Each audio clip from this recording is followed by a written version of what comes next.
Good evening, this is Quintus Curtius, and I wanted to read T.S. Eliot's The Hollow Men.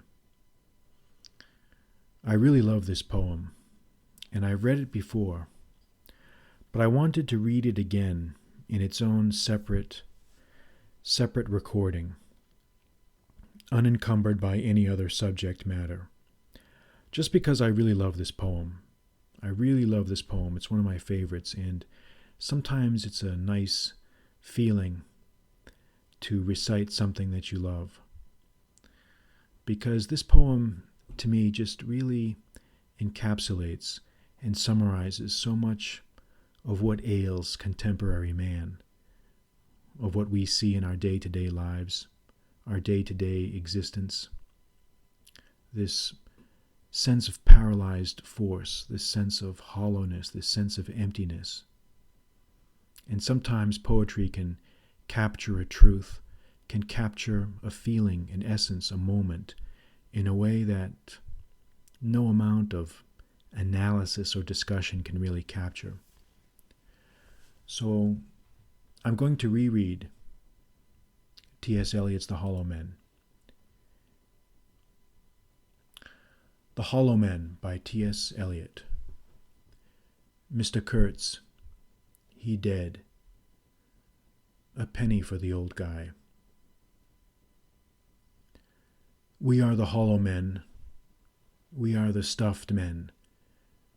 Leaning together, headpiece filled with straw. Alas, our dried voices when we whisper together are quiet and meaningless as wind in dry grass or rats' feet over broken glass in our dry cellar. Shape without form, shade without color, paralyzed force, gesture without motion. Those who have crossed with direct eyes to death's other kingdom remember us, if at all, not as lost violent souls, but only as the hollow men, the stuffed men. Eyes I dare not meet in dreams in death's dream kingdom. These do not appear. There, the eyes are sunlight on a broken column. There is a tree swinging and voices are in the winds singing, more distant and more solemn than a fading star. Let me be no nearer in death's dream kingdom. Let me also wear such deliberate disguises, rat's coat, crowskin, crossed staves in a field, behaving as the wind behaves, no nearer. Not that final meeting in the twilight kingdom. This is the dead land. This is the cactus land.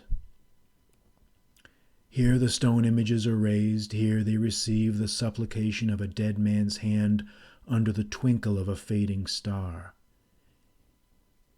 Is it like this in death's other kingdom, waking alone, at the hour when we are trembling with tenderness, lips that would kiss form prayers to broken stone?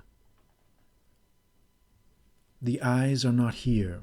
There are no eyes here, in this valley of dying stars, in this hollow valley, this broken jaw of our lost kingdoms.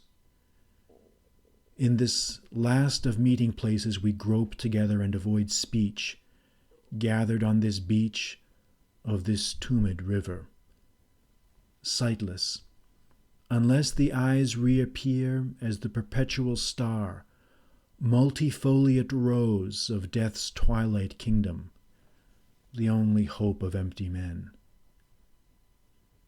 Here we go round the prickly pear, prickly pear, prickly pear.